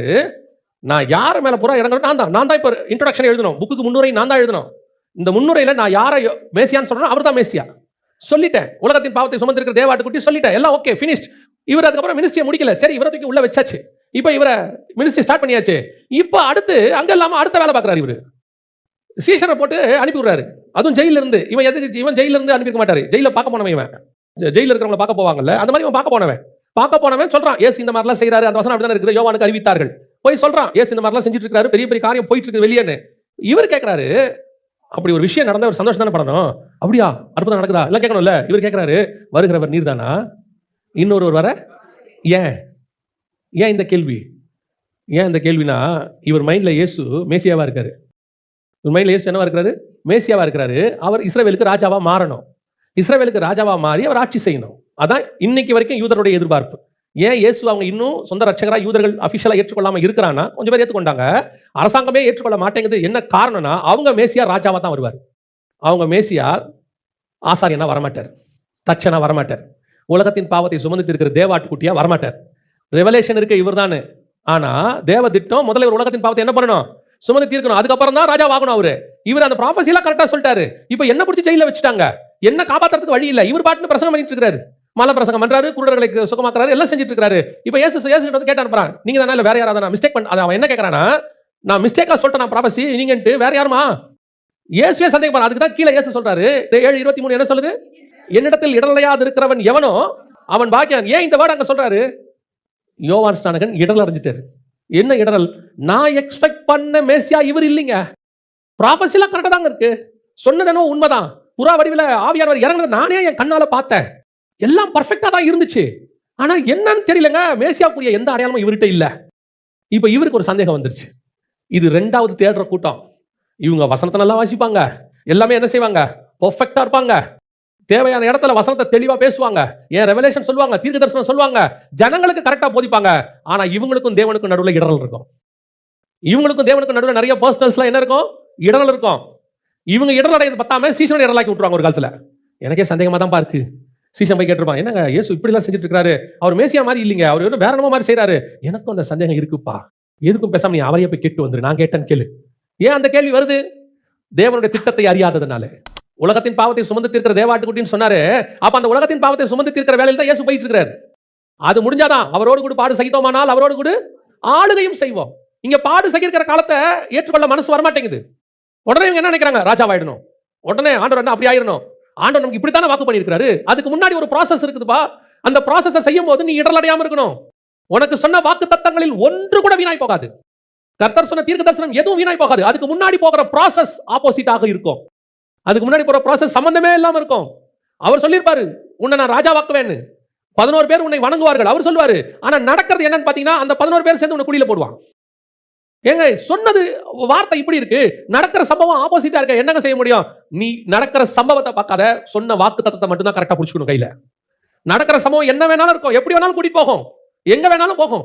அதை பத்தி நமக்கு கவலையே கிடையாது. நடத்துகிறவர் ஒருத்தர் இருக்கிறார். அவர் நடத்தி கொண்டு போய் சரியா சொன்ன டெஸ்டினேஷன்ல உங்களை சேர்த்துருவார். அவர் சொன்ன வார்த்தைகள் ஒன்றும் ஒளிந்து போகாது. நடுவில் நடக்கிற சம்பவத்தை பார்த்த உடனே யோவானுக்கு இடரல் வந்துருச்சு. இதெல்லாம் மேசி ஆகிறதுக்கான வழி இல்லைங்க. அதுக்கு தான் நான் உங்களுக்கு சொல்றேன், ஒரு 6-7 வருஷத்துக்கு 9 வருஷத்துக்கு முன்னாடி ஒரு பெரிய சூழ்நிலையை நாங்கள் கடந்து போனோம். கடந்து போகும்போது ஆண்டவர் கொடுத்த வாக்குத்தத்தம் என்னன்னா, எரேமியா 29 எனக்கு வாக்குத்தத்தம் கொடுக்குறாரு. அது வந்து நன்மைக்கு எதுவாகினவைகள். இங்கிலீஷ் ரொம்ப அழகாக இருக்கும், ஃபார் யுவர் ஃபியூச்சர்னு இருக்கும், எதிர்காலத்துக்கானவைகள் அப்படின்லாம் இருக்கும். ஆனால் நடக்கிற சம்பவம் பார்த்தீங்கன்னா அப்படியே ஆப்போசிட்டாக இருக்கு. என்ன சொல்றான்? ஒருத்தன் சொல்றான், ஊழியத்தை ஒழிச்சு காட்டனா இல்லையா பாருங்கிறான். ஒருத்தன் சொல்றான், அவ்வளோதான் முடிஞ்சு போச்சு, எல்லாம் அவ்வளோதான் ஓவர், எம்டி ஜெகன் காலி, இப்படி சொல்றான். நடக்கிற சம்பவம் அப்படி தான் இருக்கு. ஆனால் கர்த்தர் மட்டும் ஆப்போசிட்டாக சொல்லிட்டு இருக்கிறாரு, ஆப்போசிட்டாக சொல்றாரு. ஆனால் நடந்தது என்ன? இவர்கள் சொன்ன ஒன்றுமே நடக்கல. சூழ்நிலையை அப்படியே தலைக்கீழ ஒரு நாள் ராத்திரியிலே கர்த்தர் மாற்றுவதற்கு வல்லமை உள்ளவராக இருந்தார். அவ்வளோதான், ஒரே நாள், ஓவர் நைட். 400 வருஷம் அடிமையாக இருப்பார்கள். 400 வருஷம் முடிஞ்ச அன்றைய தினம் உன் ஜனம் விடுதலையாக்கப்படும். ஆனால் அன்னைக்கு காலையில் வரைக்கும் அப்படி சூழ்நிலை இல்லை. நீதிபதி ஜாமீன் கொடுத்துருவாரு. நீதிபதி என்ன செஞ்சிருவாரு? ஜாமீன் கொடுத்துருவாரு. அது வெள்ளிக்கிழமை மதியானமா கொடுப்பாரு. ஜாமீனை வாங்கும் போதே நம்மால் சொல்லிடுவான், அவர் திங்கக்கிழமை தாங்க வெளியே வருவார். ஏன்? இந்த பேப்பரை கொண்டு போய் அங்கே கொடுத்து அது பாஸ் ஆகி அவங்க ரிலீஸ் பண்ணுறதுக்கு எப்படியும் சனிக்கிழமை நைட்டு 9 மணி 8 மணி ஆகிடும். அதெல்லாம் கஷ்டம். வெள்ளிக்கிழமை நைட் ஆகிடும், சனி ஞாயிறு லீவு, திங்கக்கிழமை தான் வருவார். இதான் ப்ரொசீஜர், இதான் ப்ரொசீஜர். சட்டமே போட்டாலும் அதுக்குன்னு ஒரு டைம் இருக்கு, அதை நிறைவேற்றுறதுக்குன்னு ஒரு டைம் இருக்கு இல்லையா? ஆனால் கர்த்தர் சொன்னார்னா நைட்டு 12 மணி வரைக்கும் அந்த சான்ஸே இருக்காது. ஆனா 12 மணிக்கு மேல நினையாத நேரத்துல ராஜாவே கூப்பிட்டு சொல்லுவான், இன்னைக்கே இப்பவே இப்படியே கிளம்ப காத்தன பேரும்பா. அது 1 மணி நேரத்துக்குள் தலைகளாய் மாத்துவதற்கு கர்த்தர் வல்லமை உள்ளவராக இருப்பார். எப்படிங்க நடக்கும்? அதெல்லாம் நடக்கும், அவ்வளவுதான். சூழ்நிலை அப்படியே குவைட் ஆப்போசிட்டா இருக்கும், குவைட் ஆப்போசிட். இப்போ லாசருவை எழுப்ப போறாரு, ஆண்டவர் சொல்லிட்டார், லாசருவை எழுப்ப போறேனே வச்சுக்கோங்களேன், சொல்லிட்டாருனே வச்சுப்போம், லாசரை எழுப்ப போறேன். கூட இருக்கும் என்ன பேசுவாங்க? லாசரை எழுப்புறது இருக்கட்டுங்க, 4 நாளா மனுஷன் சாப்பிடாம இருந்திருக்கான், 4 நாளா டெட் பாடி தானே இருந்திருக்கான். நம்ம இன்னைக்கு மெடிக்கல் டேர்ம்ல எங்களுக்கு சொல்லி கொடுத்த டேர்ம்ல சொல்றேன், வைட்டல் ஆர்கன்ஸ் எல்லாம் போயிடுச்சு, முடிஞ்சிருச்சு, டெட்டு, ஃபினிஷ்ட், துணி போட்டு கட்டியாச்சு, எல்லாம் ஓவர். அப்படியே லாசர் வெளியே வந்தாலும் ரிகவரி ஆகிறதுக்கு ஒரு 6 மாசமாவது ஆகும். ஏன்னா எல்லாம் போச்சு, எல்லாம் திருப்பி ஏற்றணும், ட்ரிப்ஸ் ஏற்றணும், அதை பண்ணணும், இதை பண்ணணும், சூப் கொடுக்கணும், திருப்பி அவர் பழையபடி லாசர் வரதுக்கு ஒரு 6 மாசமாவது ஆகும். ஆண்டவர் சொன்னார், வெளியே வாடா அப்படின்னாரு. வந்தார், கட்டுகள் அவர் அவுத்தாச்சு. வசனம் சொல்ல அடுத்த அதிகாரத்துல, லாசர் உட்கார்ந்து அவரோட விருந்து பண்ணி கொண்டிருந்தான். நியாயமா 4 நாள் சாப்பிடாதவனுக்கு சாப்பாடு கொடுக்க கூடாது. 3 நாள் ஃபாஸ்டிங் போட்டாலே முடியும் போது கஞ்சி தான் கொடுப்பாங்க. ஏன்னா உடம்பு என்ன செய்யாதாமா, ஏத்துக்காது. உடனே அப்படியே அங்கே வசனம் சொல்லுது, பேதுருவின் மாமியை கையை தொட்டு எழுப்பினார், அவள் எழுந்து பணிவிடை செய்தார். நியாயமா ஜுரத்துல சாவ கடக்க இருந்த அம்மாவை எழுப்பினா பணிவிடை செய்ய முடியாது, ஏன் சொன்னா உட்காந்துக்கலாம். ஆனா அந்த அம்மா எழுந்திருச்சு உடனே என்ன பண்ணிருச்சு? பணிவிடை செஞ்சிருச்சு. அப்ப கர்த்தரோட செய்கிற அற்புதத்தில் ஒண்ணு இருக்கு, அது வந்து உங்களை உயிரடைய பண்ணுகிறது மட்டுமல்ல, பலப்படுத்துகிறதும் அதில் சேர்ந்து இருக்கிறது, ஸ்ட்ரென்த்தனும் அதுக்குள்ள இருக்கு. அப்ப கர்த்தர் கொடுக்கிற வாக்குத்தத்தம் ஆப்போசிட்டா தான் சூழ்நிலை இருக்கும், அப்படிதான் இருக்கும். நீங்க உடனே இடல் அடைஞ்சிடக்கூடாது, யோவான் கேட்டக்கூடாது, வருகிறவர் நீர் தானே, வேற யாராவது, ஒருவேளை சூழ்நிலை இப்படித்தான் இருக்குமோ, வேற ஏதாவது. ஆண்டவர் சொல்றார், கம்முன்னு விடு, அப்படியே விடு. நீ என்ன பாக்குற? இப்ப குருடர்கள் பார்வையிடர்கள் சொல்லு, அதை போய் அவனை சொல்லு. அவனுக்கு இன்னும் கன்ஃபியூஷன். குருடர்கள் பார்வையிடர்கள் அதெல்லாம் சரி, நம்ம கேட்டது மேசியா, இவரே இந்த வேலை பார்க்கறாரு. அதுக்கு பின்னாடி ஒரு ஆவிக்குரிய சத்தியம் இருக்குன்னு வச்சுக்கோங்களேன், ஏன் அந்த வார்த்தையை சொல்லி அனுப்பினாருன்னு. ஆனால் நாம் நினைக்கிறது ஒன்று, நடக்கிறது ஒன்று. அநேகர் ப்ராஃபஸி சொல்லுவான், இவர் தான் தேவாட்டுக்குட்டின்னு சொல்லுவான், எல்லாம் சொல்லுவான், ஃபாலோ பண்ண மாட்டான், ஃபாலோ பண்ண பின்னாடி போக மாட்டான், சீசன்லாம் அனுப்பிடுவான். அநேகத்தை அதான் ட்ராபேக். இன்னைக்கு நம்மள நிறைய பேர் அப்படிதான் இருக்கும், இயேசு பத்தி சாட்சி சொல்லுங்க எல்லாம் சொல்லுவோம், ஆனால் அவரோடு கூட பின்னாடி சிலுவை சுமக்க என்ன செய்ய மாட்டோம், போகவே மாட்டோம். ஏன்னா ஆண்டவர் சொல்றாரு, அந்த வசனம் சொல்றது வாசிங்க, மார்க் 8:34. பின்பு அவர் ஜனங்களையும் தம்முடைய சீஷர்களையும் தம்மிடத்தில் அழைத்து, ஒருவன் என் பின்னே வர விரும்பினால் அவன் தன்னைத்தான் வெறுத்து தன் சிலுவையை எடுத்துக்கொண்டு என்னை பின்பற்ற கடவன். அந்த தன்னைத்தான் வெறுத்துல யோவான் சொன்னதால எதை வெறுக்க முடியல? தன்னுக்கு கொடுக்கப்பட்ட தேவ ஊழியத்தை வெறுக்க முடியல. அதனால அவனால பின்னாடி வர முடியாம போயிருச்சு. கடைசியில் அவன் எங்க போயிட்டான்? ஜெயிலுக்கு போயிட்டான். ஜெயிலுக்கு போய் அங்கேயே செத்துட்டாரு. ஆனால் பின்னாடி போன சீஷர்கள், அவங்ககிட்ட இருந்த அந்திரேயா, அவங்ககிட்ட இருந்தவர்கள் சீஷர்கள் இயேசுவுக்கு பின்னால் போய் அவர்கள் அப்போஸ்தலராய் மாறி சாட்சிகளாய் மாறி விட்டார்கள். கடைசியில ஆண்டவர் என்ன சொன்னாரு? பரலோகத்தில் இருக்கிற சிறியவனிலும் யோவான் சின்னவனா இருப்பான் பைபிள் சொல்லுது. அதோட அர்த்தம் என்ன தெரியுமா? யோவான்சனுடைய சீஷர்கள் தான் பரலோகத்தில் இருக்க போறாங்க. அந்திரேயெல்லாம் இவன் அவர்களோட சின்னவனாக இருப்பான். காரணம், இவன் வழிகாட்டினவன், பின்னால் போகவில்லை, அவர்கள் பின்னால் போனவர்கள். நாம் வழிகாட்டவர்களாய் மட்டும் இருக்கக்கூடாது, பின்னால் போகிறவர்களாய் மாறணும். கர்த்தர் எதை விட சொன்னாலும் விடணும். அது கர்த்தர் கொடுத்ததா தான் இருக்கும், அதையும் விடுவதற்கு ரெடியாக இருக்கணும். கடைசி காரியம் நான் சொல்லிவிட்டு முடிக்கிறேன். வாசிங்க, மத்தேயு எழுதின சுவிசேஷம் 16ஆம் அதிகாரம் 16வது வசனத்தை வாசிங்க. சீமோன் பேதுரு பிரதியுத்தரமாக, நீர் ஜீவனுள்ள தேவனுடைய குமாரனாகிய கிறிஸ்து என்றான். இவர் மூணாவது. முதல்ல உள்ளவன் புறஜாதியான். இவரு அவரை பத்தின ஒரு வெளி உள்ள ஊழியக்காரர், இவரை பத்தின ஒரு ரெவலேஷன் உள்ள ஊழியக்காரர். ஆனா இவன் அவர் இல்ல. இவன் யாரு? 3.5 வருஷம் கூடவே இருந்த சீஷன். நம்ம எல்லாருக்கும் தெரியும், பிரதானமான சீஷன் இவர் தான் டாப் மோஸ்ட். ஆனா இவர் சொல்றாரு ஒரு ரெவலேஷன் இவருக்குள்ள இருக்கு, ஹெவன்லி ரெவலேஷன், யாருக்குமே இல்லாதது. இவர் சொல்றாரு உன்னதமான ஜீவனுள்ள தேவனுடைய குமாரன், எல்லாம் சொல்லிட்டாரு. வாசிங்க, மத்திய 26:33 வாசிங்க. பேதுரு அவருக்கு பிரதியுத்தரமாக, உமது நிமித்தம் எல்லாரும் இடரல் அடைந்தாலும் நான் ஒரு காலம் இடரல் அடையேன் என்றான். 35. அதற்கு பேதுரு, நான் உம்மோடே மரிக்க வேண்டியதாயிருந்தாலும் உம்மை மறுதலிக்க மாட்டேன் என்றான். சீஷர்கள் எல்லாரும் அப்படியே சொன்னார்கள். சம்பவம் நம்ம எல்லாருக்கும் தெரிஞ்ச சம்பவம் தான். யார் தெரியுமில்ல? டாப் மோஸ்ட் லீடரு, இருக்கிறதுலேயே ஃபர்ஸ்ட் ஃபைனஸ்ட் டிசைபிள், எல்லாம் ஓகே தான். ஆனால் வரும்போது சொன்னார், இந்த மறுதளிக்கிறங்கிறதுலாம் எங்கிட்ட சொல்லாதீங்க. நான் யார் தெரியும்ல, உங்களுக்காக சாக வேண்டி வந்தாலும் சாவேன். ஆனால் உங்களுக்கு நடந்த சம்பவம் தெரியும், அவர் என்ன பண்ணாருன்னு தெரியும். ஏன் மறுதளித்து போனார்? இவ்வளோ ஒரு ஹெவன்லி ரெவலேஷன் உள்ளவர். நீங்கள் அந்த 16 இருக்குல்ல, மத்திய 16ல் இயேசு கிறிஸ்துவ பற்றின ரெவலேஷன் வருது இல்லை அவருக்கு. அதுக்கப்புறம் பார்த்தீங்கன்னா அவர் எப்பேற்பட்ட ஆளாக மாறிடுவார். அப்படியே பின்னாடி வந்தீங்கன்னா இயேசுக்கு அட்வைஸ் பண்ணுவார். என்ன அட்வைஸ் பண்ணுவார்னா, இதை உங்களுக்கு சம்பவிக்க கூடாது, நல்லா வெளிப்பாடாக இருக்கிறானேன்னு பார்த்தா சாத்தானா இருப்பான்.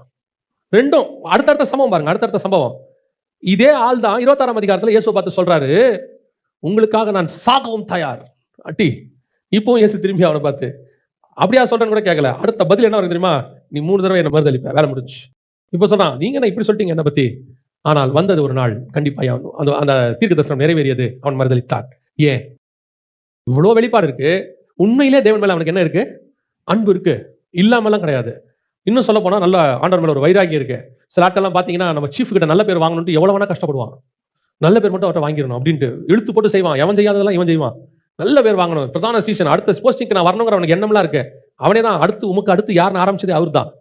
அடுத்து நமக்கு வந்துடணும், நல்ல தாட்டு நல்லா இருக்கு, பயங்கரமா இருக்குது. ஆனா சூழ்நிலை என்னன்னா எல்லாம் இருக்கு, ஆனா நேரம் வந்துச்சுன்னா விட்டுட்டு ஓடிடுவாரு. ஏன் அப்படின்னு கேட்டீங்கன்னா, இங்கே தான் நீங்க பவுலை பார்க்கணும். பவுலுடைய வசனத்தை வாசிங்கன்னா அதுக்கான விளக்கம் கிடைக்கும். வாசிங்க, முடிக்கலாம். அப்போஸ்தலர் நடவடிக்கைகள் 21ஆம் அதிகாரம் 13 வாசிங்க. அதற்கு பவுல், நீங்கள் அழுது என் இருதயத்தை ஏன் உடைந்து போக பண்ணுகிறீர்கள்? எருசலேமில் நான் கர்த்தராகிய இயேசுவின் நாமத்திற்காக கட்டப்படுவதற்கு மாத்திரமல்ல, மரிப்பதற்கும் ஆயத்தமாயிருக்கிறேன் என்றான். இதை சொன்னது யாரு? ஆக்சுவலா பேதுரு. உமக்காக நான் மரிக்கவும் தயார். அவர் செய்யல. இப்ப இயேசுவே இல்ல, ஆனா இவர் செய்யறாரு. இவர் சொல்றாரு, கிறிஸ்துவுக்காக நான் மரிக்கவும் தயார். அவர் சொல்றாரு, மரிக்கிற நிலைமை வந்தா கூட நான் என்ன பண்ண மாட்டேன், மறுதளிக்கவே மாட்டேன்றார். இவர் மறுதளிக்கிறதுல இல்ல, அதை விட ஒரு படி தாண்டி போயிட்டாரு. சாகிறதுக்கே நான் ரெடி அப்படிங்கிறார். ஏன் இந்த டிஃபரன்ஸ்? 2 பேருமே அப்போஸ்தலர். இன்னும் சொல்ல போனா இவர் பிரதானமானவர், இவர் கடைசியா வந்தவர். அவர் உயிரோடு இருந்த இயேசுவை பார்த்தவர், இவர் உயிர் தெழுந்த இயேசுவை பார்த்தவர். அவர் 3 வருஷம் கூட பழகினாரு. இவர் அப்படி ஒரு மாம்சமாக இவருக்கு என்னவே இல்லை, ஐக்கியமே இல்லை. ஆனால் இவருக்கு ஒரு வைராக்கியம் இருக்கு. அங்கே அவர் மரிக்கிறேன்னு சொன்னாரு, ஆனா செய்யல. இவரு மரிக்கிறேன் இல்ல, கட்டப்படத்தான் சொல்றாங்க. இவர் சொல்றாரு, கட்டப்பட மாத்திரமல்ல மரிக்கவும் தயார். ஏன் அப்படின்னு கேட்டீங்கன்னா, அதான் ரொம்ப முக்கியமான ஒரு வசனம். அது அந்த வசனத்தை 8ஆம் அதிகாரம் 36ல இருந்தே வாசிங்க அப்படியே. கிறிஸ்துவின் அன்பை விட்டு நம்மை பிரிப்பவன் யார்? உபத்திரவமோ, வியாகுலமோ, துன்பமோ, பசியோ, நிர்வாணமோ, நாசமோசமோ, பட்டயமோ? நல்ல கவுன்ல வெறும் வாயில வார்த்தை இருந்து வெளிப்பாடு இருந்தா பத்தாது, உள்ளுக்குள்ள அன்பு இருக்கணும் தேவன் மேல. அவனால மட்டும்தான் கிறிஸ்துவுக்காக மரிக்கவும் முடியும். பல நேரத்துல ஆண்டவருக்கு உண்மையா இருக்கிறாங்க, அன்பா இருக்காங்கல்ல, அவன் சொல்ல மாட்டான் வெளியே. அவன் அதை பத்திலாம் பேச மாட்டான். இந்த கவர்ச்சியான வார்த்தைகள் அப்படியே நம்ம கிட்ட இருக்க பெரிய டிராபேக் மனுஷங்கிட்ட என்ன தெரியுமா? அந்த மாதிரி பேசுறவனை தான் நம்புவோம். பல நேரத்தில் நம்ம என்ன செய்யறோம், வாயில அட்டி நவுத்தி எடுத்துறோம். அப்படி செய்வேன், இப்படி செய்வேன், அதை செய்வேன், உங்களுக்காக நிப்பேன்ட்டு. ஆனால் சூழ்நிலை வரும்போது நிக்கிறோமா? ஆனா யாரால நிக்க முடியும் தெரியுமா? உள்ளுக்குள்ள உண்மையிலேயே அன்பு இருக்கணும். அவன் கடைசி வரைக்கும் நிப்பான். அவன் சொல்ல வேண்டிய அவசியமே இருக்காது, நிப்பான். அந்த வசனத்தை வாசிக்க 2 கிறிஸ்துவனுடைய அன்பு எங்களை நெருக்கி ஏவுகிறது. அவ்வளவுதான், பினிஷ். அவருடைய அன்பு உள்ள நெருக்கி ஏவுது. அடிச்சான், உதைச்சா, கல்லெறிறான், என்ன வேணாலும் பண்ணி தொலைறான், எங்களை சாகடிக்கிற அளவுக்கு பண்ணிட்டான். அதான் போன வாரம் கூட பார்த்தோம். அதாவது கொண்டு போய் என்ன பண்ணிட்டானா, செத்துட்டான்னு நினைச்சு விட்டுட்டானாமா. கல்லெறிஞ்சு அவன் மரித்துட்டான் அவங்க நினைச்சிட்டாங்களாமா. ஆனால் அவன் எழுந்து சீஷரோடு எழுந்து பட்டணத்துக்குள் போய் பிரசங்கித்தான். அவ்வளவுதான். ஏன் இப்படி வருது? அவனும் ரெஸ்ட் எடுக்க முடியுமே, அவனும் ஓட முடியுமே, அவனும் சொல்லலாமே, எங்க போனாலும் அடிக்கிறாங்க, எல்லா இடத்திலும் நெருக்கப்படுகிறோம். அது எங்களுக்கு நியமிக்கப்பட்டிருக்குதுங்கிறார். பட்டணங்கள் தோறும் அடிக்கப்பட்டார்கள். பாருங்களேன், பட்டணம் தோறும் இன்னைக்கு நம்ம போனோம்னா வரவேற்று சாப்பாடு போடுறாங்க. அந்த மாதிரி அடி வாங்குறத சொல்றான். பட்டணம் தோறும் அடிக்கப்பட்டார்கள். எல்லா இடத்துல அடிக்கிறாங்களாமா, நொறுக்குறாங்களாமா. அவன் சொல்றான், மிருகங்களோட இருக்கிறத போல நான் இருந்தேன், பயந்திருந்தேன். அவங்களோட இருக்கும்போது அந்த அளவுக்கு இருந்தும் அவன் ஒரு நாளும் சோர்ந்து போகிறதில்லை, ஒரு நாளும் மறுதளிக்கிறதில்லை, ஒரு நாளும் பின்வாங்கி போகிறதில்லை, ஒரு நாளும் ஓடி போகிறதில்லை. ஒரே ஒரு காரணம், கிறிஸ்துவின் அன்பு என்னை நெருக்கி ஏவுகிறது. எனக்குள்ளே கிறிஸ்துவின் அன்பு இருக்குமானால் ஒரு நாளும் நான் கிறிஸ்துவை மறுதலிக்க போகிறது இல்லை. என்ன நடந்தாலும் மறுதலிக்க போகிறது இல்லை. அவ்வளவுதான். அந்த தீர்மானத்துக்கு வந்துடணும். நான் நினைச்சது நடக்காது, அவ்வளவுதான். சில நேரத்தில் நடக்காது. நான் கேட்டது கிடைக்காது, அவ்வளவுதான். சில நேரத்தில் கிடைக்காது. நான் எதிர்பார்த்த சூழ்நிலை இருக்காது, பரவாயில்ல, இருந்துட்டு போட்டோம். இதுக்காக நான் இயேசு கிட்ட வரல. இயேசு எனக்காக சிலுவையில் அறையப்பட்டார், நான் அதற்காக வந்தேன். நான் எக்ஸ்பெக்டேஷனோட வரல, நான் லவ்ல வந்திருக்கேன் ஆண்டவர்கிட்ட. அந்த அன்பு கிறிஸ்துவை விட்டு என்னை பிரிக்கவே பிரிக்காது. என்ன நடந்தாலும் சரி, கிடைச்சாலும் சரி, கிடைக்கா விட்டாலும் சரி, ஆசீர்வதிக்கப்பட்டாலும் சரி, ஆசீர்வதிக்கப்படா விட்டாலும் சரி, என்னை புகழ்ச்சியாய் பேசினாலும் சரி, கீழே தள்ளினாலும் சரி, கிறிஸ்துவின் அன்பை விட்டு என்னை பிரிப்பவன் யார்? ஏன் அவன் மறுதலிச்சான்? வெளிப்பாடு உள்ளவன் தான், பிரதானமான சீஷன் தான், அடுத்து காட்ஸ் பிளான்ல இருக்கிறவன் தான். ஆனா திடீர்னு ஒரு நாள் ஓடி போயிட்டான். அந்த பிளான் பவுல் மேல மாறுச்சு. ஏன் மாறுச்சு? அவனால தேவனை விட்டு ஓடி போகவே முடியல. அவன் சொல்லல, வாயை திறந்து. ஆண்டவர்ட்ட ஒன்றும் பெருசா சொல்லல, ஆண்டவரே என்ன நம்புங்க, என்ன அப்படி, அதெல்லாம் ஒன்றும் சொல்லல. ஒரு நாள் வந்துச்சு, அவன் ஆக்ஷன்ல காட்டினா, எல்லாத்தையும் அவன் ஆக்ஷன்ல காட்டினான். கர்த்தர் அதே தான் உங்ககிட்டயும் என்கிட்டயும் எதிர்பார்க்கிறார். இன்னைக்கு கிறிஸ்துவை நாம் எப்படி சொல்லுகிறோம், எப்படி அறிந்திருக்கிறோம்? அவர் கேட்கிறார், என்னை ஜனங்கள் யார் என்று சொல்லுகிறார். ஒரு கூட்டம் ராஜாவா தேடி பார்த்துச்சு, உள்ள போன சந்தோஷமே இல்லை அந்த கூட்டத்துக்கு. ஒரு கூட்டம் உலகத்தின் பாவத்தை சுமந்திருக்கிற ஆட்டுக்குட்டியா பார்த்துச்சு, ஆனா பின்தொடர்றதுக்கு ரெடியாக இல்லை. ஒரு கூட்டம் உயிரையே கொடுப்பேன்னு சொல்லிச்சு, ஆனா உயிரல்ல, மறுதலிக்கவே ரெடி ஆயிடுச்சு. ஆனால் நீங்களும் நானும் இதுக்கு அப்படியே ஆப்போசிட் கூட்டம். நான் அடையாளங்களை கண்டு சந்தோஷப்படுகிறேன் அல்ல, கிறிஸ்துவை கண்டு சந்தோஷப்படுகிறவன். நான் ஆட்டுக்குட்டிக்கு பின்னாடி சிலுவை எடுத்துக்கொண்டு போவதுக்கு தான் வந்தேன், வெறும் ஆசீர்வாதத்துக்காக வரல. சிலுவை எடுத்துக்கொண்டு கல்வாரிக்கு போக நான் வந்திருக்கிறேன். கடைசியாக நான் வாயினாலே கிறிஸ்துவை புகழ்கிறவர்கள் மட்டுமல்ல, செயலிலே கிறிஸ்துவுக்காக மரிக்கவும் தயாராக இருக்கிறவன். அல்லேலூயா. இப்போ நீங்களும் இதை வெறும் வாயினால சொன்ன பிரயோஜனம் இல்லை. கேட்டீங்கல்ல செய்தி, கடைசி பாயிண்ட் கேட்டீங்கல்ல. இப்போ நாளைக்கு ஒரு சூழ்நிலை வரும்போது எத்தனை பேர் முறுமுறுக்கிற அனுபவம் வருது? எகிப்துல 10 அற்புதங்களை செய்யும் போது அவங்களுக்கு பெருசா இருந்துச்சு. செங்கடலை பிளக்கும் போது பெருசா இருந்துச்சு. மண்ணா வரும்போது நல்லா இருந்துச்சு. நடுவில் முறுமுறுப்பு. கொஞ்சம் ஒரு நாள் தான் சாப்பாடு இல்லை. 2ஆம் மாசம் 15ஆம் தேதி ஒரு மாசம் வரைக்கும் சாப்பாடு இருந்துச்சு. 2வது மாசம் மண்ணா கொஞ்சம் குறைபட்டுச்சு, உடனே முறுமுறுப்பு. தண்ணி முறுமுறுப்பு, நான் வெஜிடேரியன் முறுமுறுப்பு, போகிற பிரயாணம் முறுமுறுப்பு, எல்லாத்துக்கும் முறுமுறுப்பு வந்துருச்சு. இன்னைக்கு ஆண்டவர் நம்மளை அழைச்சது எதுக்காக? பிரயாணம் எவ்வளவு கடினமான இருக்கட்டும், சுமக்கிறவர் ஒருத்தர் இருக்கிறார். என்ன சூழ்நிலை வேணா இருக்கட்டும், போஷிக்கிறவர் ஒருத்தர் இருக்கிறார்.